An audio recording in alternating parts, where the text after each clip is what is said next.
Әмді biz siz bilan birlikdə hozirga qadar anglapmı baxmagan bir hayvanның təsviri rəsmini sizib baqaylı. Sızmoqchi bo'lgan hayvanның ismi armadillo bo'lsin. Özümüz bilmaydigan bir hayvanni sizishga urinish natijasida imkoniyat dalilini texmo yaxshi tushunib yetalishimiz mumkin. Xo'sh, endi armadillo uchun bir gavda sizayli. Bu nuqtada qo'yiladigan savol mundaq. Armadillo uchun biz sizalaydigan qancha dona o'xshamagan gavda bor? Yoki boshqacha savol qo'ysak, hozir yer sharida yashayotgan 7 milliard insonning qo'liga birdan qalam tutqizib, hammanglardan armadilloning tan qurilishini sizib beqishni talab qildik deyli.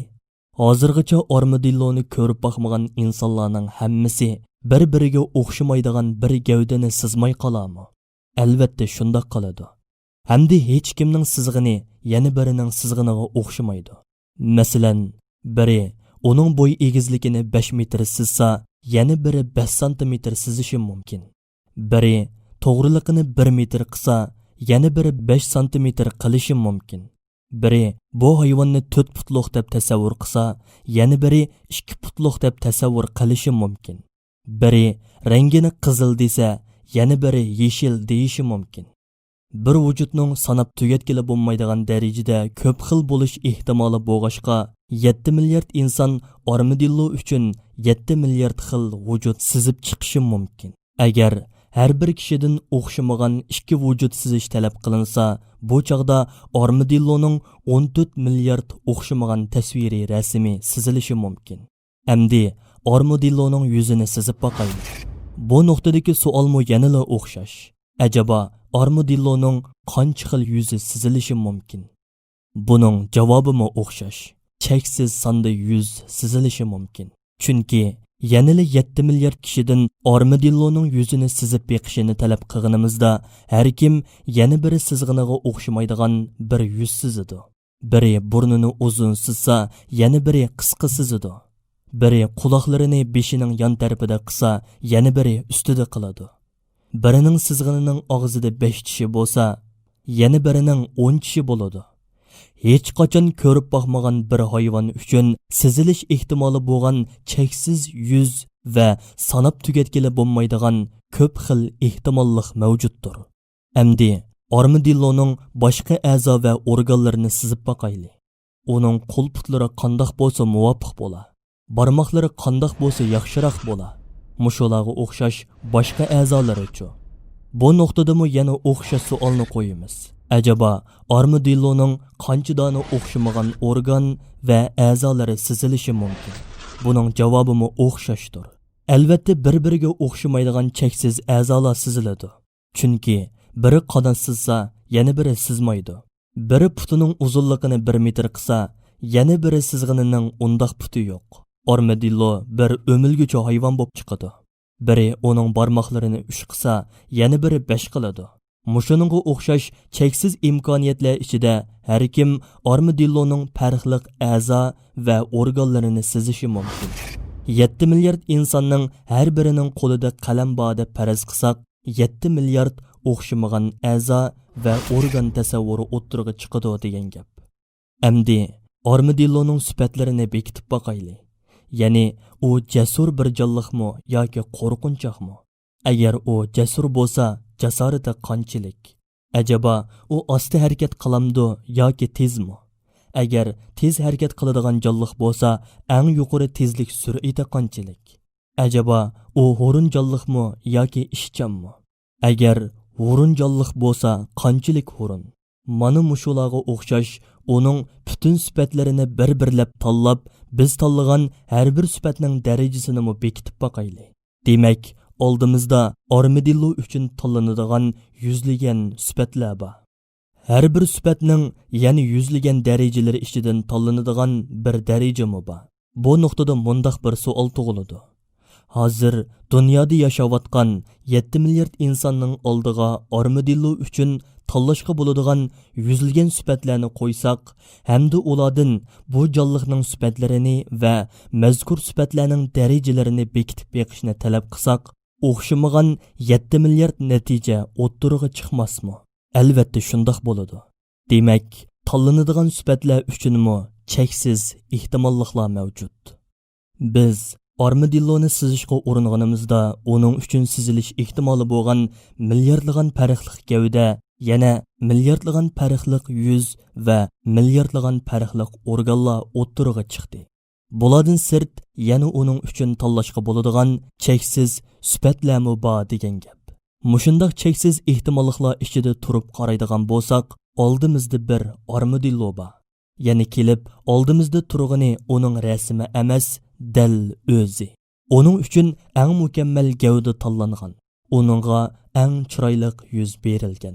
Eng hikmatlik ham foydali organlar o'rnatilgan.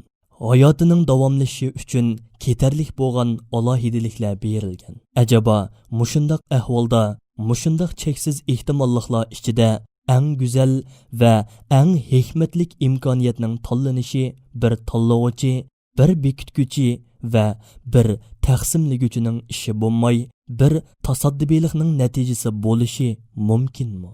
Bundaq ishning yuz berishi aqlga sig'amdi. Mana bu cheksiz ehtimolliklar ichida eng mukammal ehtimollikning tanlanishi ehtimollik dalili. Endi ko'z oldimizdagi dunyoga qaraydigan bo'lsak, har bir jonliqning o'ziga xos bir tan qurilmasi, o'ziga mos qiyofati, hikmatlik ham foydali a'zo organlari va hayotini davomlashtirish uchun zarur bo'lgan alohidaliklari bilan bu dunyoga operida qilinganligini ko'ramiz. Halbuki bu maxluqqa cheksiz ehtimolliklar ichidan ashu gavdani berish, shunchavala ko'rkam va munosib qiyofat ado qilish, shunchavala hikmatlik va foydali a'zo organlarni o'rnatish, vujudiga mos shaklda sifatlarni o'rinlashtirish cho'qim bir tanlag'uchi, bir taqsimlaguvchi va bir bekitguchining, ya'ni Allohning ishidirki, hargiz tasaddibilik emas. Agar xohlasangiz, amdi nazarimizni to'giga og'dirib, eng munosib tanlashning qandoq bo'lganligini ko'rib boqaylik. To'gining lokisi xuddi bir xaltaga o'xshaydi. U mushu xaltadagi quvvat bilan bir qancha kunni o'tkazalaydi. 3 hafta suv ichmay yashay oladi. Tapallari nihoyatda keng bo'lib, qumga petib ketmay yuguralaydi. Ko'z qapoqlaridagi kirpiklar xuddi to'rga o'xshaydigan bo'lib, eng kuchli bo'ron chapqulladimi ko'zlariga qum kirib ketmaydi. Burnimi shundoq puxta qurilmada yaratilgan bo'lib, eng shiddatli bo'ron chiqqandimi erkin nafas ola oladi. Üstü kalpiki yeriq bo'lib, bu ahvol uning cho'ldagi tikanlik o'simliklarni yeyishini qo'laylaştıradi. Uzun bo'yinlari yer yuzidan 3 metr egizlikdagi daraxt yo'pirmoqlarini yeyishiga yordam beradi. Tizlari xuddi munguzga o'xshash qattiq ham qalin bir pardadan hosil bo'lgan qadoqsimon teri bilan qoplangan. Bu qadoqsimon parda to'yga qum ustida yotganida uni qattiq issiqlikdan va yorilinishdan saqlaydi. Qalin yo'nlarining yordamida yozning 0 dan yuqori 50 selsiya gradusdagi issiqligiga va qishning 0 dan tuvan 50 selsiya gradusdagi sovuqligiga bardoshlik bera oladi. To'gining bulardan boshqa yana nurg'unlagan alohidaliklari bor. Masalan, to'gining yuqorqidan boshqa nurg'un alohidaliklari bo'lish bilan birga, navodi faqat topinila otning tuyuqiga o'xshash bo'lsa edi, cho'lda 1 kilometrmi yo'l mangolmaydi. Yoki ko'zining kirpiklari to'rsimon bo'lmasa edi, bo'ron chopqullarda bir qadammo olanmaydi. Yoki kolpiklari yeriq bo'lmasa edi, cho'lda oziqlanolmaydi. O chaqda uning boshqa alohidaliklarining ahamiyati bo'lamadi. Demak, to'gining tan qurilmasi haqida cheksiz shakllar va imkoniyatlarni tasavvur qilish mumkin turib, uningga hayotining saqlanib qolishi uchun eng mukammal tan qurilma va shakl berilgan. Eng hikmatlik a'zo va organlar o'rnatilgan. Eng muhim alohidaliklarga ega qilingan. Albatta bu ish bir tanlag'uchi va bir taqsimlaguvchining borlig'ini isbotlaydi. Shundaqla u zotning ilmiy va irodasini ko'r ko'zlarga ko'rsatib beradi. Endi pullarni, baliqlarni, qushlarni, hasharotlarni, o'simliklarni va boshqa maxluqotlarni to'giga selishtirib beqing. Ularning tan qurilishlari, qiyofatlari, a'zo organlari va alohidaliklari uchun mavjud imkoniyatlarni tasavvur qilib beqing. Ondan eng mukammal ehtimollikning qandoq tanlanganligini o'z ko'zingiz bilan kuzating. Ondan keyin o'zingizdan bu tanlashlarning tasaddibilikning natijasi yoki emasligini so'rab beqing. Agar siz butun mahluqotni kuzatib bo'lolmasangiz, bir chivinning qanotini kuzatib, o'ylanib boqsangizmi bo'ladi.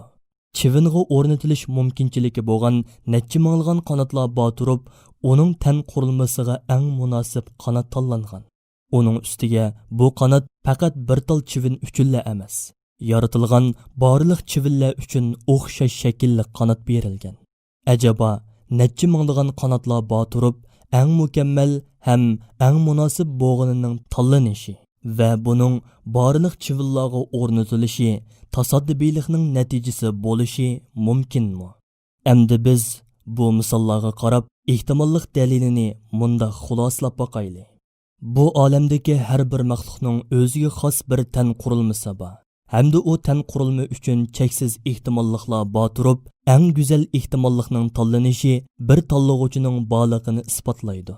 Bu tanlag'uvchi zot bo'lsa Alloh taolodir. Yana bu olamdagi har bir maxluqning o'ziga xos qiyofati va shakli bor. U qiyofat va shakl uchunmi yana cheksiz imkoniyatlar bor turib, har bir maxluq uchun o'ziga xos eng go'zal qiyofat va shaklning tanlanishi bir iroda egasining borlig'ini isbotlaydi. Bu iroda egasimi Alloh taolodir. Yana bu olamdagi har bir maxluqning o'ziga xos xarakteri bor. U xarakter uchunmi cheksiz ehtimolliklar bor turib, har biriga munosib eng go'zal xarakterning tanlanishi bir taqsimlaguvchi zotning borlig'ini isbotlaydi. Bu taqsimlaguvchi zotmi Alloh taolodir. Shundaqla bu olamdagi har bir maxluqning o'ziga xos alohidaliklari va ma'lum hikmat uchun o'rnatilgan a'zo va organlari bor. Bu alohidaliklar va organlar uchunmi cheksiz imkoniyatlar bor turib, uning uchun eng go'zal alohidalik va organlarning tanlanishi bir tanlag'uvchining, bir taqsimlaguvchining va bir bekitguchining borlig'ini isbotlaydi. Bu faqat va faqat yegona Allohdir.